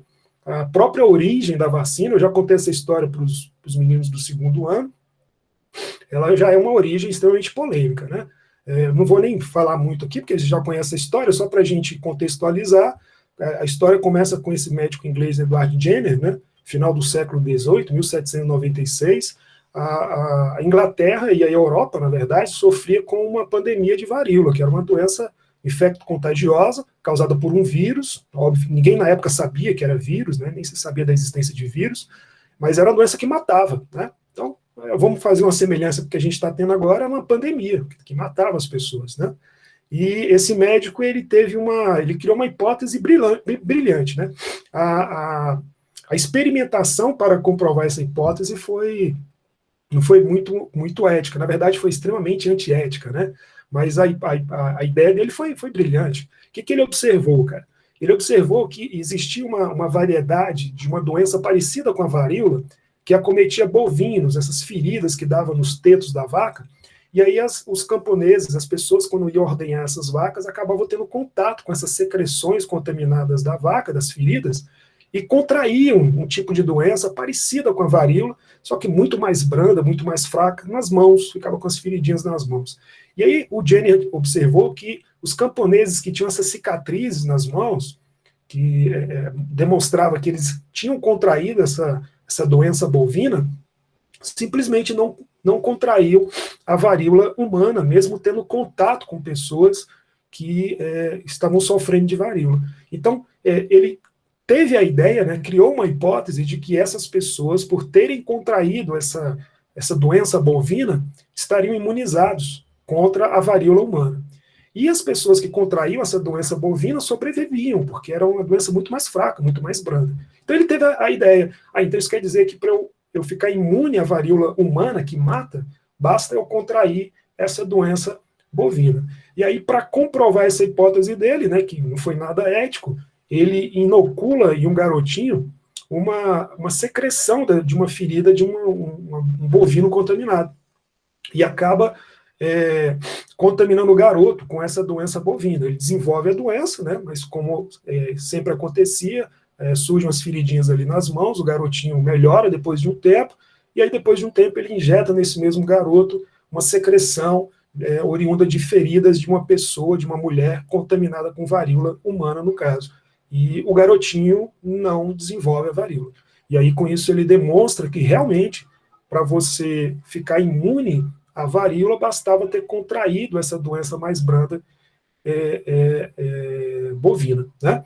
E a partir daí, então, agora a gente tem a ideia da vacina, e a ideia, então, de inocular nas pessoas essa secreção bovina, né, contaminada, para imunizar as pessoas de varíola humana, né?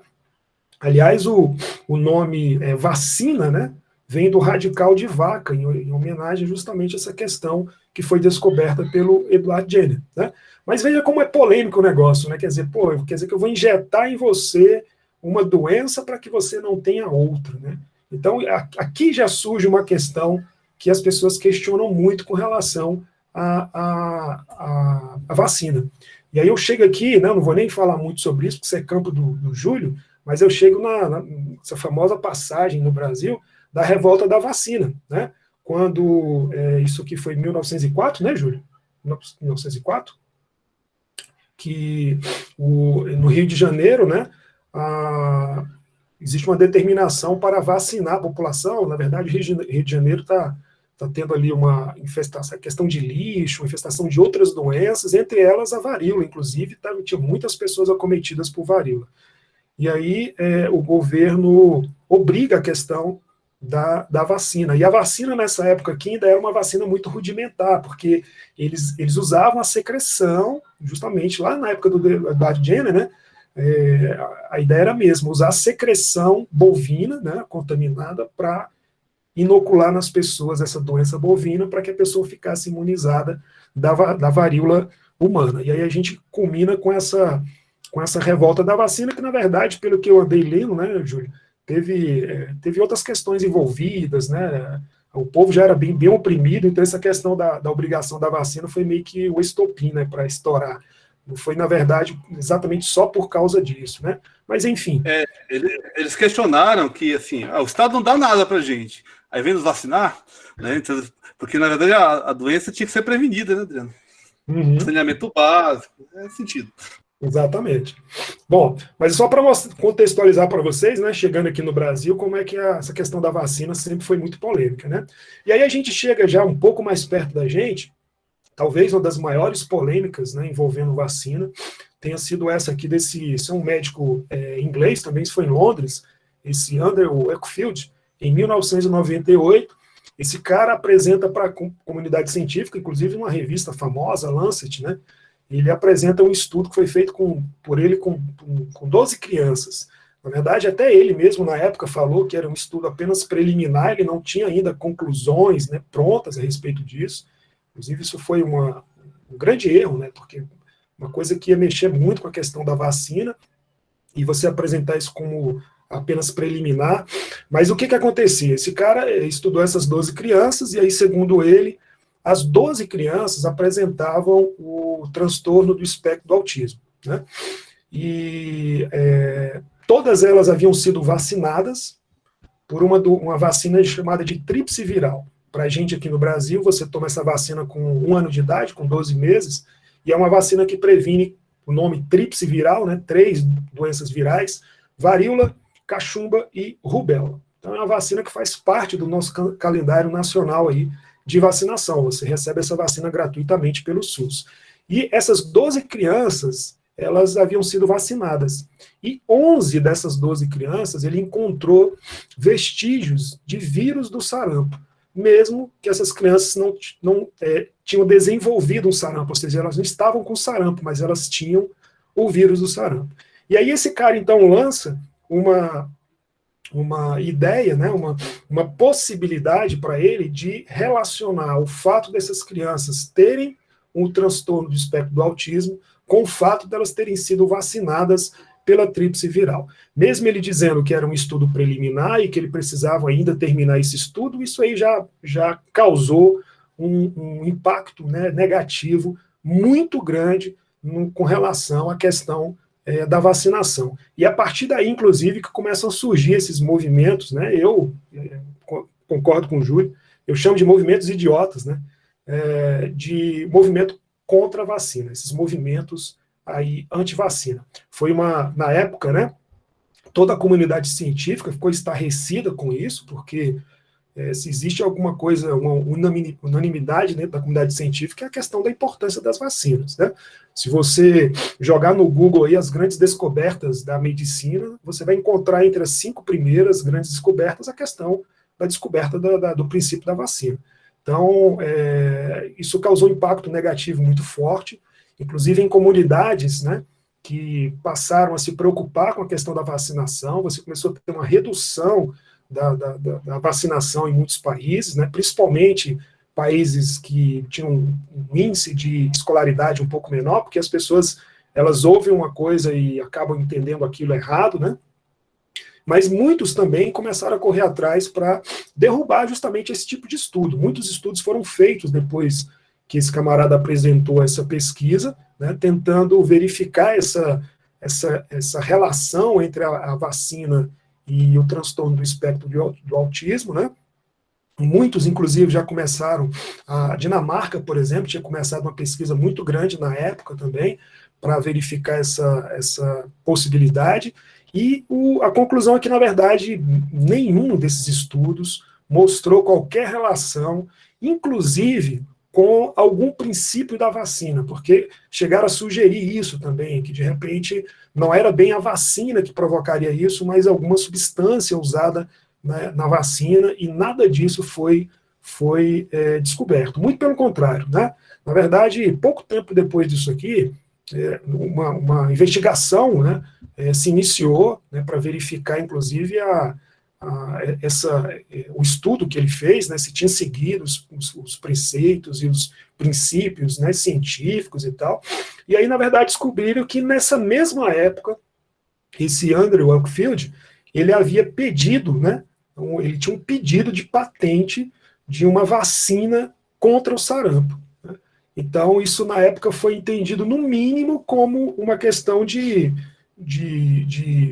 uma influência, né? Porque como é que você apresenta um resultado, né, de uma pesquisa que vai causar um impacto negativo na vacina tríplice viral, e ao mesmo tempo você apresenta um pedido de patente para uma outra vacina para sarampo. Chega a ser uma coisa até meio incoerente, né? Como é que ele faz um experimento que ele quer mostrar a relação entre a vacinação e o transtorno do espectro do autismo, e por outro lado ele pede a patente de uma vacina contra o sarampo, né? Isso ficou entendido na época como uma tentativa, na verdade, de diminuir a vacina tríplice viral que existia, né, que aliás existe, é a mesma até hoje, e tentar dar um reforço para essa vacina que ele estava desenvolvendo. Aliás, em 2004, isso aqui foi completamente elucidado, inclusive realmente ficou comprovado que a pesquisa dele ele na verdade, as 12 crianças, para as 11 crianças que ele falou que tinha encontrado resquícios de vírus do sarampo, foi na verdade mentira, né? Foi forjado o experimento, os resultados, eles descobriram isso, a investigação descobriu, porque outros cientistas que trabalharam com ele nessa pesquisa acabaram se entregando na época e disseram que realmente não houve eles não tinham encontrado essas amostras de vírus no corpo das crianças. Esse médico, inclusive, ele perdeu, né, o direito de medicar, ele perdeu o diploma, ele perdeu o registro, né, justamente porque ele tinha forjado a pesquisa, né? O que ficou comprovado foi isso. Bom, mas isso, olha lá, foi lá em 1998, mas pronto, já está aí, a bagaceira está formada, né? O que a gente precisa, quando a gente tem um mundo onde a desinformação ela pode causar muito mais problema do que a própria informação, uma pesquisa dessa aqui é o suficiente para você ter problemas até hoje, né? Veja o que aconteceu com a gente com esse surto, né, do Zika vírus em 2015. A gente primeiro teve lá as crianças com microcefalia, né, e não conseguiam descobrir, na verdade, qual era a causa dessa microcefalia, e aí já surgiu logo uma ideia, né, na época, de que essa microcefalia estaria sendo causada por um lote de vacinas da tríplice viral. Aí, de onde veio essa ideia de colocar isso aí? Veio justamente dessa pesquisa de 1998.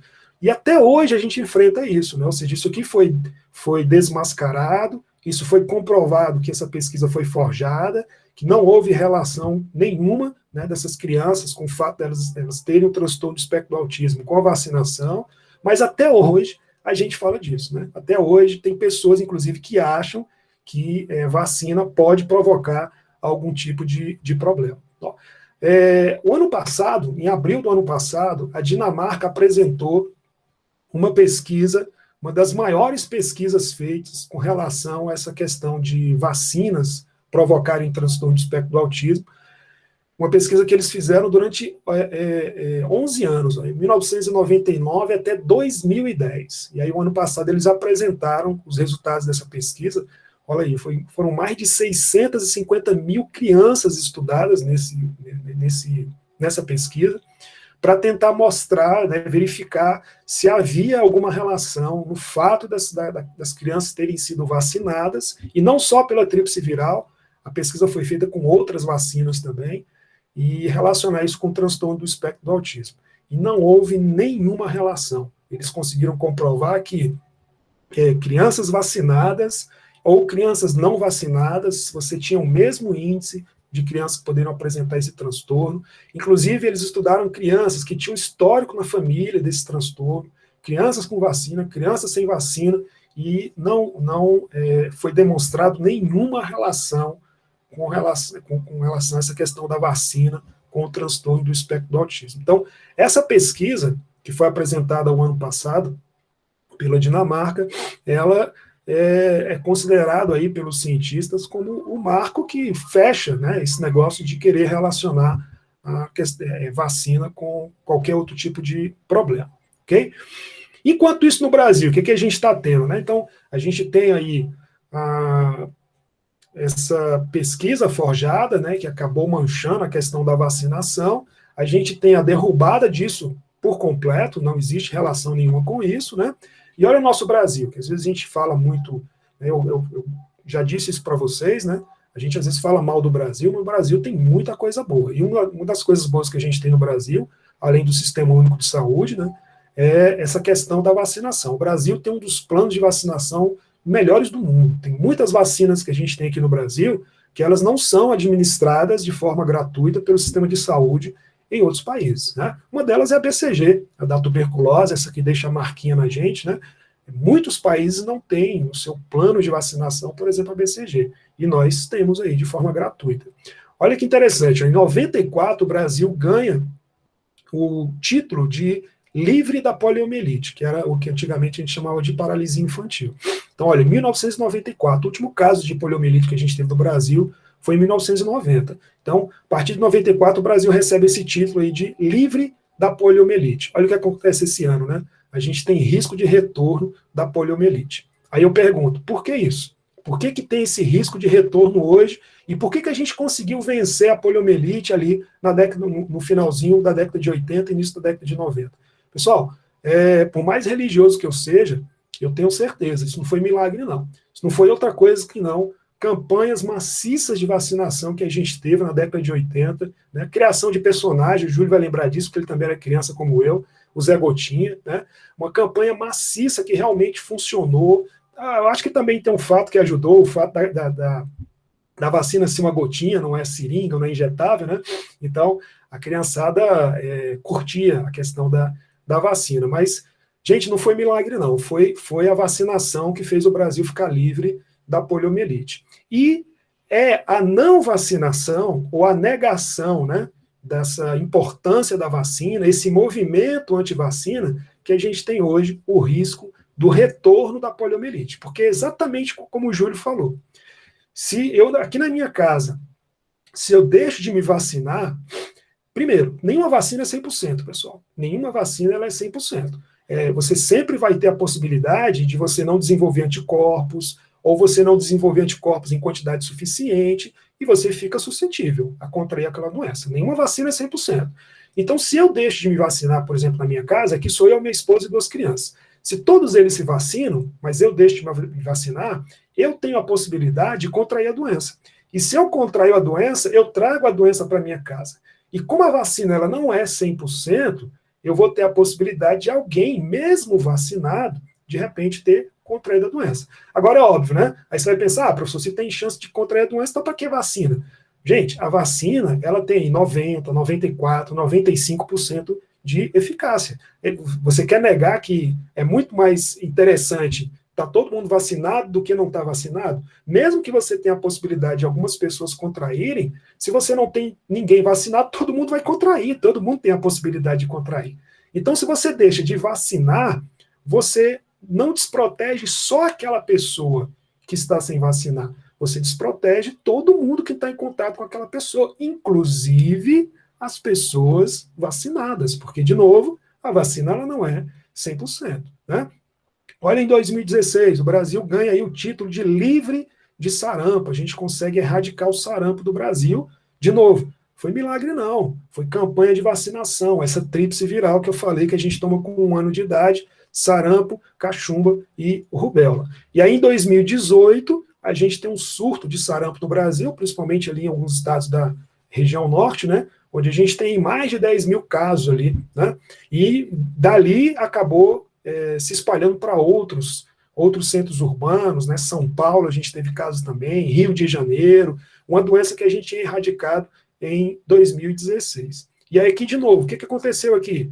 Ah, professor, ali eu sei, foi culpa dos venezuelanos que entraram lá na região norte, né, vieram fugidos lá da Venezuela e trouxeram o vírus para o Brasil. Não, pessoal, foi não. Foram as pessoas que deixaram de vacinar seus filhos, foram as pessoas que deixaram de tomar vacina, porque mesmo que você tenha pessoas entrando no Brasil, trazendo a doença, não é uma doença nova, é sarampo. A gente já tem vacina para o sarampo. Se todo mundo está vacinado, mesmo essas pessoas trazendo um vírus, que de repente ela pode ter vindo sem se vacinar, a população está protegida, porque a população está vacinada. Ah, professor, mas você acabou de falar que a vacina não é 100%. Beleza, mas você vai ter um ou outro caso, você não vai ter 10 mil casos. Esses 10 mil casos aqui aconteceram por quê? Porque as pessoas não estavam vacinadas, porque as pessoas perderam essa prática de vacinar, porque as pessoas estavam seguindo essa ideia de que vacina não serve para nada, ou pior, que vacina causa algum tipo de problema, tá? Bom, e aí aqui é só para mostrar a imagem, né? E eu tomo sempre como exemplo a questão da poliomielite, né? Porque o Brasil, ele erradicou a poliomielite, como eu falei, e aqui não foi outra coisa que não a questão da vacinação maciça da população, né, infantil, a questão de campanhas de vacinação. Eu me lembro quando criança, o Júlio falou disso, né? A gente tinha essas campanhas, né, essas propagandas direto, panfletinho, essas coisas, e isso era maciço, esse personagem foi criado, ele visitava as escolas e tal. Hoje em dia a gente não vê tanto, às vezes você está passando na frente de uma escola, e aí você vê aquele aglomerado de pessoas no sábado, e você pensa, o que está acontecendo na escola aqui no sábado? Você chega para ver campanha de vacinação, às vezes a coisa, você não tem mais essa...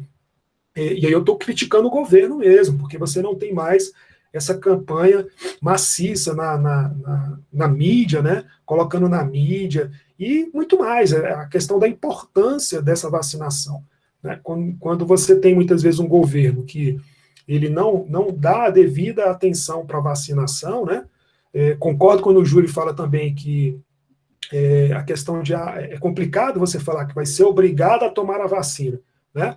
Mas, por outro lado, quando você tem um líder de uma nação, né, que o que ele fala é seguido por várias pessoas, e você fala que não pode obrigar, o que não vai obrigar, isso causa uma série de outros conflitos, como o Júlio falou. Isso causa uma interpretação de que a pessoa fala assim, então eu posso simplesmente não vacinar. E não é bem assim, né? E aí, só para eu terminar a minha fala, agora um pouco mais técnico, na verdade, né? Os tipos de vacinas que a gente tem hoje. A vacina, o princípio da vacina é aquele mesmo que o Eduardo Jenner desenvolveu. A ideia é o quê? É você estimular o seu sistema imunológico a produzir proteínas chamadas de anticorpos. O que são esses anticorpos? São proteínas que conseguem reconhecer o parasita, conseguem reconhecer aquele causador daquela doença, seja vírus, seja bactéria e tal. E aí a gente tem as vacinas, né? Atenuadas, foram as primeiras, por exemplo, a vacina do Jenner é uma vacina atenuada. O que é isso? Eu vou dar para a pessoa um parasita que vai causar, se causar, um problema mais brando, um problema mais fraco, né?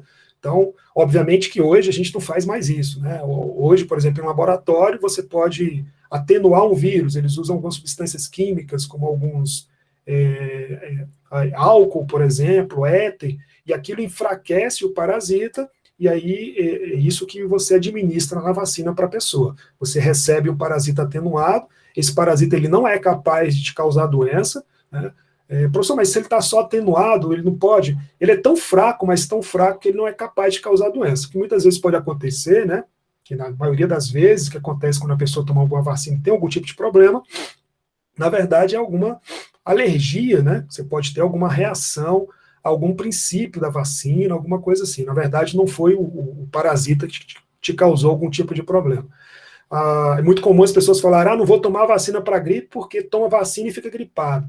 Você não fica gripado por causa da vacina, pessoal. A vacina que você... Primeiro, a vacina da gripe é uma vacina produzida com vírus inativados. Ele não tem nem ele não é nem atenuado, ele é inativado.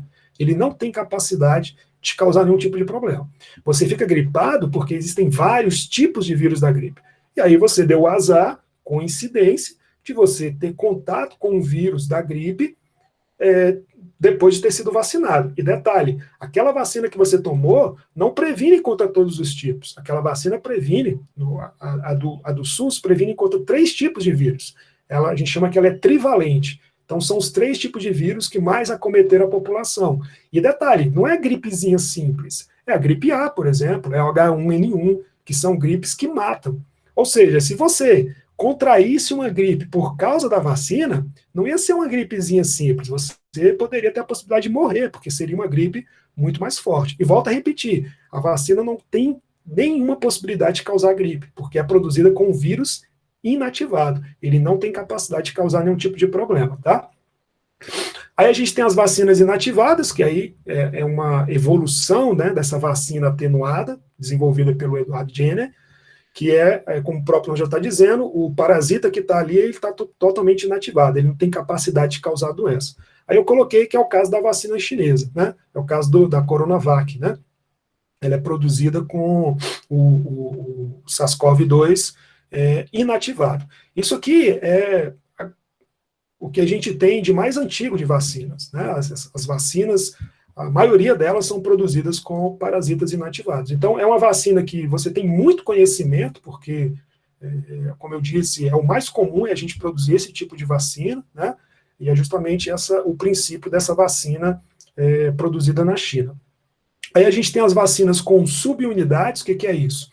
A gente descobre que eu não preciso ter na vacina o vírus ou a bactéria, porque o meu sistema imunológico ele consegue reconhecer muitas vezes uma proteína do vírus, uma proteína da bactéria, uma proteína da membrana plasmática da bactéria, ou uma proteína presente na cápsula do vírus. Aí a ciência descobre isso e pensa, poxa, então eu não preciso usar o agente causador da doença, mesmo ele atenuado ou inativado.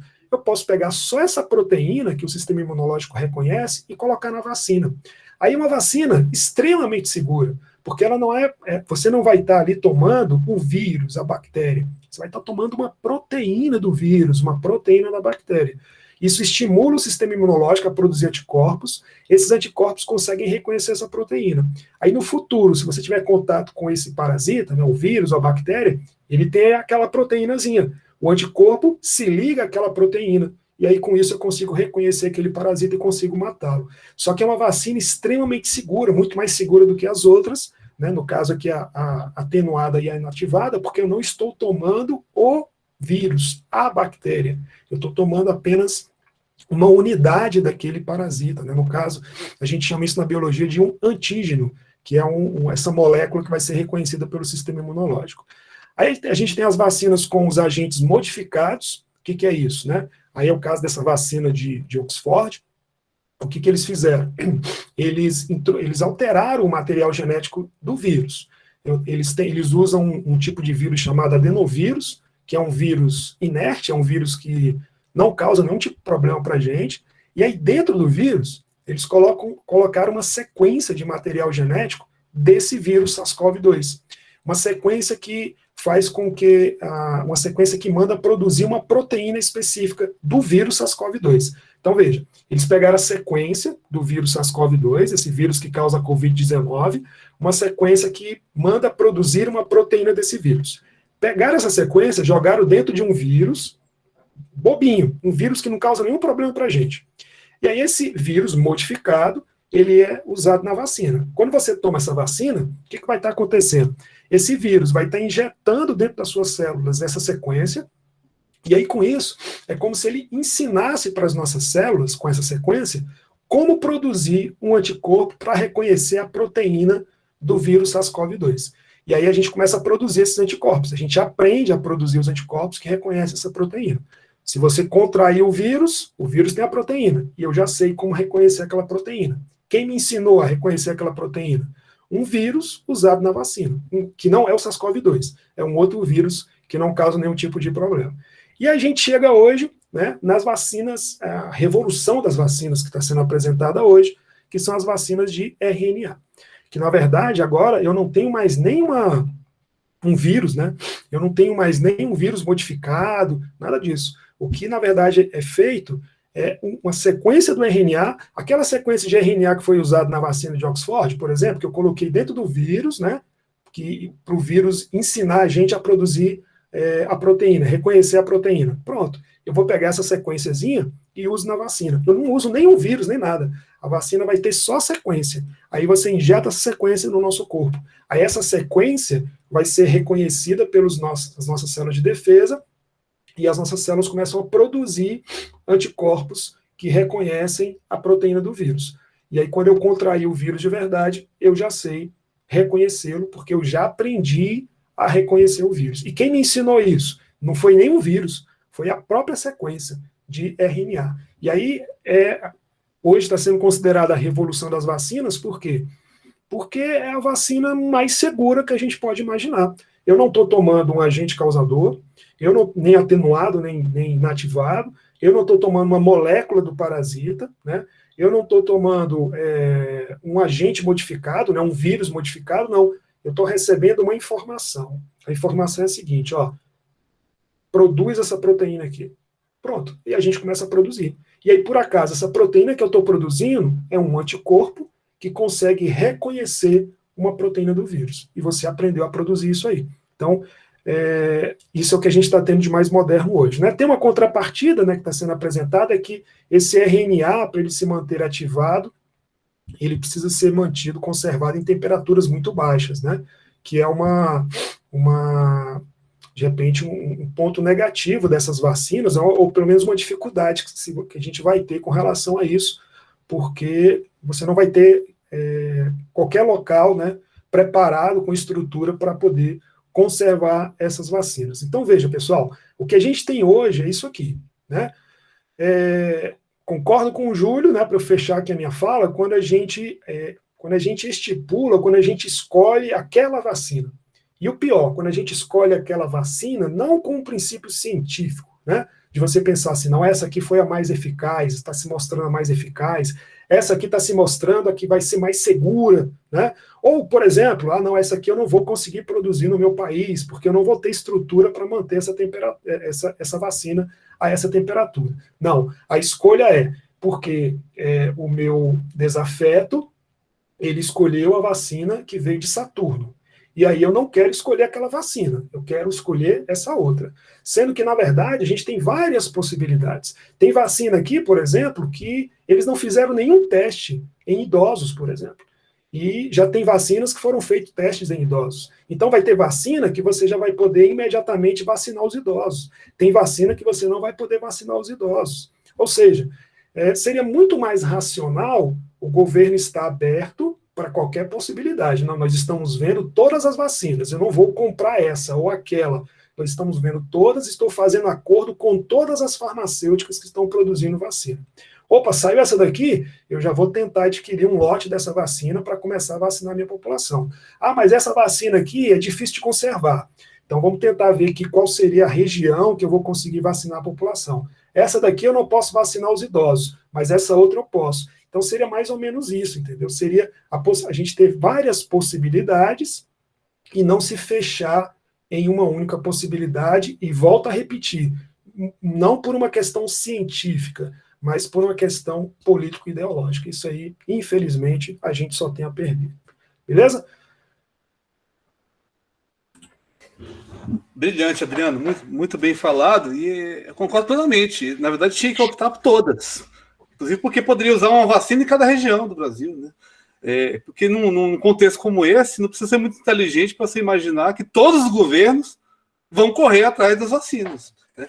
E aí a gente tem situações assim absurdas, né? Países muito mais pobres que o Brasil já vão ter vacinação agora em janeiro, enquanto o Brasil não vai ter, né? O Roger fez uma excelente pergunta. Eu vou ler aqui. Tá no chat, né? Então o governo deveria adotar uma medida fascista e vacinar a população, já que uma boa parte do governo tem mais estudo e ciência que a vacina é importante para mitigar o estrago da população? Roger, eu respondo da seguinte forma, depois eu passo a palavra para o Adriano, mas eu acho que os quase 180 mil mortos pela Covid, eles gostariam de ter tido a oportunidade de serem vacinados. Eu acho que vacinar em massa a população não é uma atitude fascista, né? O fascismo ele é um movimento político do século XX baseado no autoritarismo, no anti-intelectualismo, no culto à personalidade, né? No combate à política, né? Ou seja, os regimes fascistas eles fechavam os parlamentos porque eles diziam que o debate político enfraquecia o interesse nacional e que o interesse nacional estava acima do indivíduo. Eu não vejo vacina como uma agressão, né? Na minha opinião, eu sou plenamente favorável à obrigatoriedade da vacina, sim, porque a gente está numa pandemia. Eu acho que todo mundo deveria ser vacinado, né? Porque a gente tem que pensar no bem maior, né? A vacinação em massa ela vai garantir o interesse da coletividade. E eu acho que a democracia é isso, é garantir o interesse da coletividade, né? O Adriano colocou de forma brilhante. Se um grupo deixar de se vacinar, ele pode representar um risco às pessoas que, inclusive, se vacinaram, né? E aí, se a gente considerar a questão de idade, né, os mais velhos, as pessoas com comorbidade, a gente pode estar produzindo aí grupos de armas ambulantes, né? de multiplicadores do vírus ambulantes. Então, eu acho que, pensando no bem da coletividade, creio que num país sério, num país democrático, as pessoas deveriam, sim, serem vacinadas. Eu gosto muito de usar o exemplo do Uruguai. Inclusive, eu lamento que o dólar esteja nas alturas, porque eu tinha planos aqui com a minha esposa, a gente levar os meus filhos na adolescência para estudar no Uruguai. O Uruguai é um país que, do ponto de vista de PIB, tem um PIB muito inferior ao Brasil. Ele é muito mais pobre que o Brasil do ponto de vista de faturamento, né? De PIB mesmo, né? De produto interno bruto, né? De economia, de produção, né? Mas é um país que conseguiu resolver esses debates de esquerda e direita, promovendo uma social-democracia, né? Agora mesmo tem um governo lá que é um governo liberal, não é um governo socialista como os governos anteriores. Mas a política do país é estável, né? As políticas sociais são estáveis. Né? E o Uruguai tem 84 mortos. Né? E tem um número de mortos por milhão de habitantes muito inferior ao Brasil. Tá? Então, o Uruguai tem 84 mortos desde o início da pandemia. Ah, professor, mas o Uruguai é um país muito menor que o Brasil. Não, proporcionalmente, o número de mortes do Uruguai é muito, muito menor do que o Brasil. Por quê? Porque as pessoas cumpriram o isolamento social. E as pessoas que não cumpriam eram multadas, simples assim. Porque tinha o Estado, que teve um Estado que garantiu ações científicas. Né? A Argentina também promoveu políticas de isolamento social, mas como é um país muito mais injusto e pobre que o Uruguai, o número de mortes por milhão de habitantes já superou até o Brasil. Não o número de mortes total. Tá? Mas, enfim, tenho certeza que o Uruguai, inclusive, está entre os primeiros países da América Latina que vão garantir a vacinação. Tenho certeza que o governo do Uruguai vai criar alguma política no sentido de obrigar, sim, as pessoas a se vacinarem. Você pode obrigar sem obrigar, você pode criar leis dizendo que a pessoa que não se vacinou não vai ter direito a fazer vestibular, ou não vai ter algum direito garantido, político. Você pode criar leis que, de certa forma, cercam as pessoas que não se vacinam. Pode exigir a carteirinha de vacinação para a pessoa se matricular em algum curso, tá? ou entrando no concurso público, enfim, ou as empresas exigirem a vacinação dos seus empregados. Algumas empresas, inclusive, vão promover a vacinação dos seus empregados, tá? Então você não precisa ser autoritário, você não precisa pegar um fuzil e colocar na cabeça do cidadão para vaciná-lo, mas você pode criar políticas públicas para incentivar. Agora a gente, infelizmente, tem um governo negacionista, né? A gente tem um governo. Hoje eu vi uma entrevista do Bolsonaro, que é mais uma obra de ficção, ele dizendo que ele teve uma das melhores condutas diante da pandemia. Se não for o melhor país, que foi um dos melhores. Isso, gente, isso é terraplanismo, isso é. Né? Mas isso também os regimes fascistas originais faziam, né? O Hitler, Mussolini, Franco, né? Vargas no Brasil, que tinha orientação fascista, eles criam uma realidade alternativa. Tá? Então é muito interessante, gente, a gente ir além dessas discussões político-ideológicas, né? E basear na ciência. Na verdade, assim, o Adriano aqui é o nosso especialista de hoje nesse assunto. Né? Então, se basear na ciência. O que os cientistas orientarem é o que a gente tem que fazer. Né? Mesmo porque os políticos nem sempre têm formação acadêmica ou científica. Na maioria das vezes, não. Né? Adriano, quer complementar? Quer responder a pergunta do Roger? Só complementando o que você falou, né, Júlio, o Roger, eu, na verdade, assim, primeiro, eu concordo contigo também quando você fala que se o governo quiser, ele pode obrigar sim. Se a gente parar para pensar, a saúde pública, né, como o Júlio colocou, é a saúde da maioria, não é porque... Vou citar um exemplo para vocês aqui, né, eu até já falei disso, eu sempre falo disso no segundo ano, infelizmente não deu tempo de falar isso para vocês, porque a gente não viu as doenças causadas por protozoários. Mas a gente tem... aliás, eu falei para vocês, sim, agora que eu estou lembrando, dei aula de protozoários para vocês e falei de leishmaniose, que é uma doença transmitida por um mosquito, ele pode picar um cachorro, picar o ser humano e transmitir para o ser humano. O Distrito Federal já sofreu com alguns surtos de leishmaniose em outras épocas. Né? Eu me lembro, agora não vou me lembrar exatamente o ano, mas já tivemos alguns casos em Sobradinho, numa região de Sobradinho, e aí olha só como é que era a situação.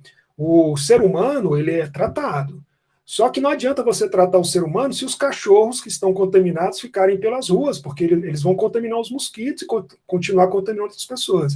Então, na minha época de moleque, o Júlio vai lembrar também, a gente tinha a carrocinha, né, que era as zoonoses, os caras saíam nas ruas e eles catavam os cachorros que não tinham coleira, e em algumas situações eles era autorizado a entrar na casa das pessoas para ver a questão do cachorro, se o cachorro não estava contaminado. E como não existia tratamento, hoje em dia até que você pode tratar o seu bichinho, mas como não existia tratamento para os cães na época, esses cães eles iam para a zoonose e eram sacrificados. E não tinha esse negócio de você, mas o meu bichinho e tal. Mas você tem que pensar no bem maior, que é se o seu bichinho está contaminado, ele vai contaminar mosquitos que vão contaminar outras pessoas, entendeu?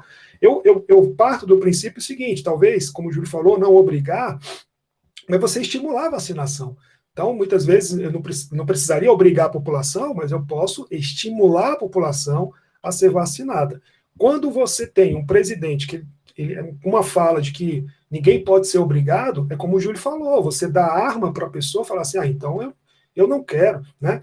Eu não vou tomar essa vacina porque essa vacina veio da China. Você dá arma para a pessoa falar assim, então também não vou tomar não. Você nem de onde está vindo essa vacina, eu não vou tomar nenhum imunizante porque eu já tive a doença. Isso é outra estupidez, porque se você já teve a doença, não quer dizer necessariamente que você produz anticorpos. E as pesquisas estão mostrando que depois de uns meses, a pessoa tem uma redução drástica, se não zera a produção de anticorpos. Então, você simplesmente falar assim, não vou tomar vacina porque eu já tive a doença.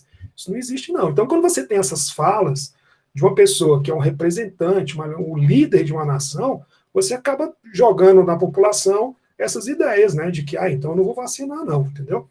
Bom, eu vou mais ou menos por aí. Eu acho que muito mais do que, ao invés de obrigar, que concorda em obrigar, eu acho que poderia sim, seria você estimular, por exemplo, a população a vacinar. Né? Pedro, por favor, você levantou a mão, fique à vontade.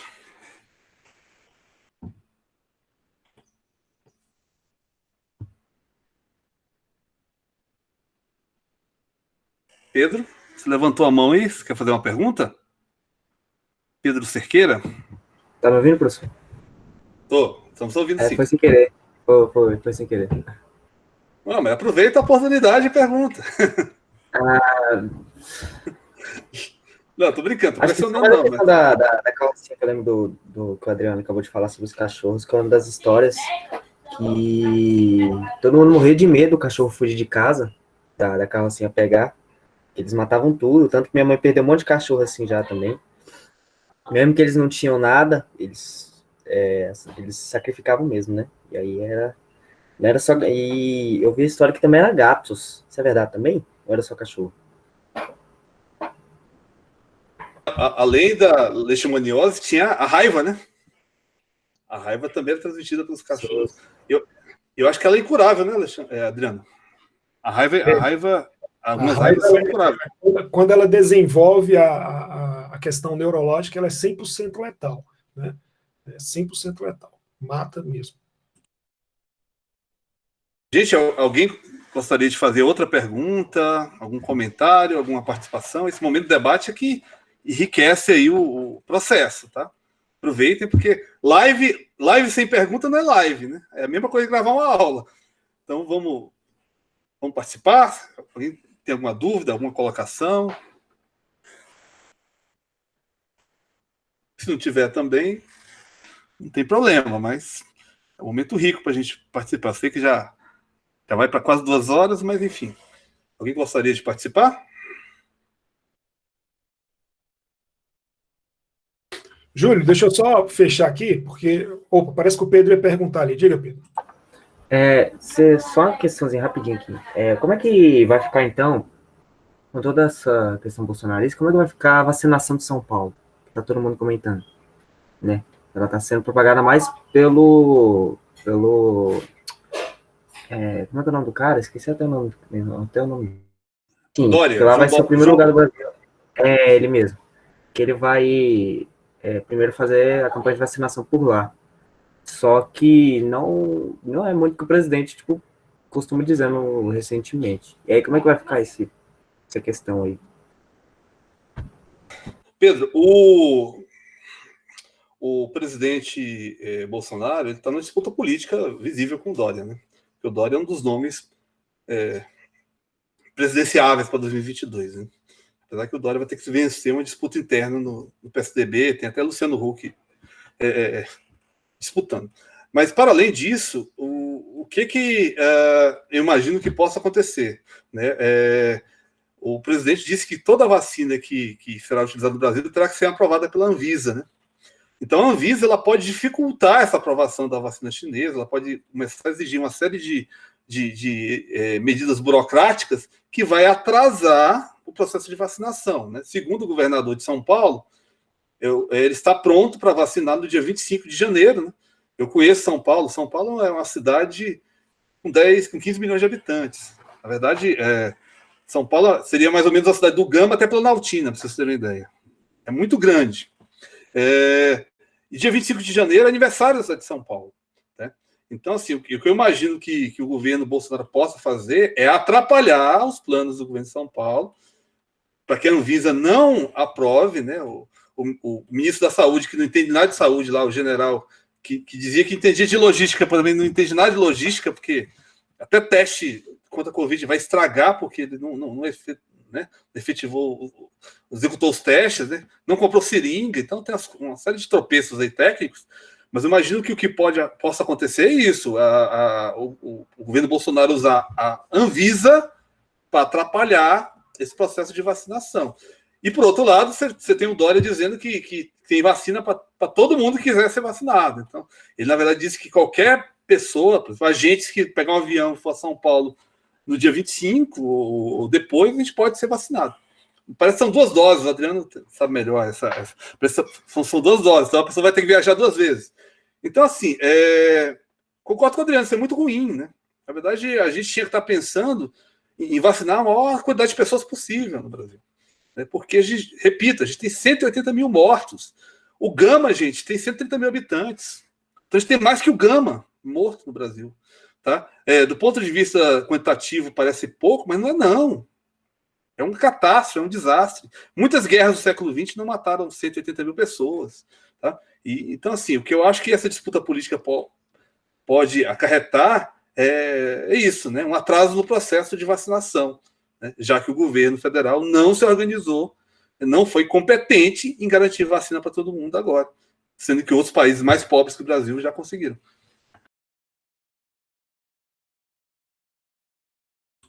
Gente, Júlio, eu só vou encerrar minha participação, porque a molecada tinha saído ali para minha sogra, chegaram aqui, e minha esposa está precisando da minha ajuda ali para preparar o jantar dos meninos aqui.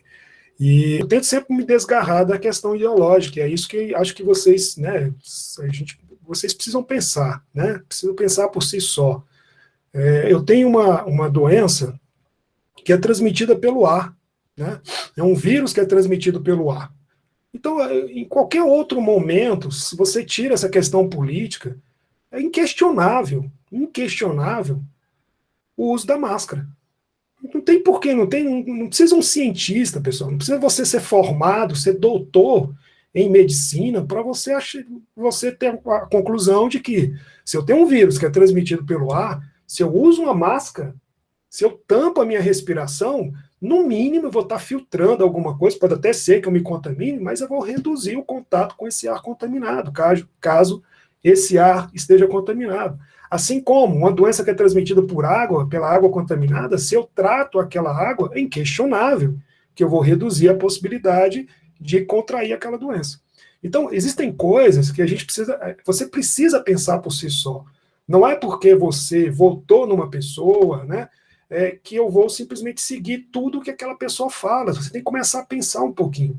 E aí, quando o Júlio fala dessa questão da negação da ciência, é muito drástico, né? Porque são coisas assim, tão óbvias. É muito óbvio. Uma doença transmitida pelo ar, e aí você se recusa a usar máscara porque o outro diz que não precisa usar, ou porque o outro não usa. É um negócio, né? É uma doença que está matando, e continua matando muita gente ainda. Aí eu tenho várias vacinas surgindo. Quanto mais rápido eu vacinar minha população e quanto mais vacinas eu tiver, obviamente maior a possibilidade de eu vacinar mais gente, de imunizar mais gente num curto período de tempo. E aí você fala, não, eu vou usar só essa daqui. Então, são coisas que a gente não precisa você ser muito inteligente, não precisa você ter uma grande formação acadêmica para você ver que está errado, né? Que não é bem por aí. Então, se tem uma mensagem que eu gosto sempre de deixar nesse momento que a gente está vivendo, é isso, pessoal. Pensem com a cabeça de vocês, usem a cabeça, pensem, né? Usem aquilo que você já tem de conhecimento de biologia, né? Será que uma doença que é transmitida pelo ar, o fato de eu não usar máscara, não vai aumentar a chance de eu contrair a doença, né? Se eu me recuso a tomar uma vacina, eu não vou estar desprotegendo as pessoas da minha casa, né? Vou estar desprotegendo os meus vizinhos, vou estar desprotegendo a minha família, porque se eu não estou imunizado, eu posso acabar contraindo a doença e posso acabar contraindo de novo, como os casos de reinfecção que já estão sendo comprovados, né? Então, sim, são questões que você tem que começar a pensar por si só. Esquece, se larga dessa questão de ideologia política, independente se você é vermelho ou azul, se você é esquerda ou direita, esquece disso, né? E a gente tem que começar a pensar um pouquinho, porque, com certeza, se a gente pensasse um pouquinho, como o Júlio falou, a questão da ciência em si, a coisa seria um pouco diferente. E a gente deixar a política para depois, né? Deixa a política para 2022, né? Esse momento não era para a gente estar discutindo política, infelizmente, tá? Muito obrigado, acho que foi um evento incrível, né? Vamos depois disponibilizar a gravação. Eu acho que é esse tipo de evento, gente, que fortalece a escola, né? E fortalece o caráter interdisciplinar, tá? E aí, gente, também vou deixar uma palavra final, que assim, o vírus é biológico, né? O vírus ele vai contaminar a gente de esquerda, de direita, de centro, mas a postura diante do vírus ela é altamente ideológica, né? E infelizmente a gente está vivendo uma postura de um governo negacionista, anti-intelectual, né? Que desvaloriza a ciência e desvaloriza a educação. Você viu o ataque que ele promove contra as universidades, né? O desrespeito que ele fala, sempre a fala do Bolsonaro em relação aos professores é uma fala de desrespeito, né? O MEC foi desmontado, né? A gente não tem uma política pública para a educação promovida pelo governo, tem cortes de verbas. Então, assim, a gente tem que pensar, gente, que futuro a gente quer para o Brasil, né? E a gente tem que pensar muito bem em 2022, tá? Mas eu concordo com o Adriano. A gente não tem que ser alienado nem para um lado nem para o outro. A gente tem que relativizar e usar a razão e usar o conhecimento científico para a gente construir um mundo melhor, tá? Muito obrigado pela presença de vocês. Tudo que é feito aqui no CMI é feito para vocês e pensando em vocês, tá? E não deixem de se preparar, não deixem de se preparar para o PAS, tá, gente? Lembre-se que vocês vão ter concorrência de outras escolas aí, então estudem as obras do PAS. Valeu, vou interromper a gravação e até a próxima. Tchau. Falou, pessoal. Tchau, Júlio. Um abraço, cara. Valeu. Grande abraço, Leandro.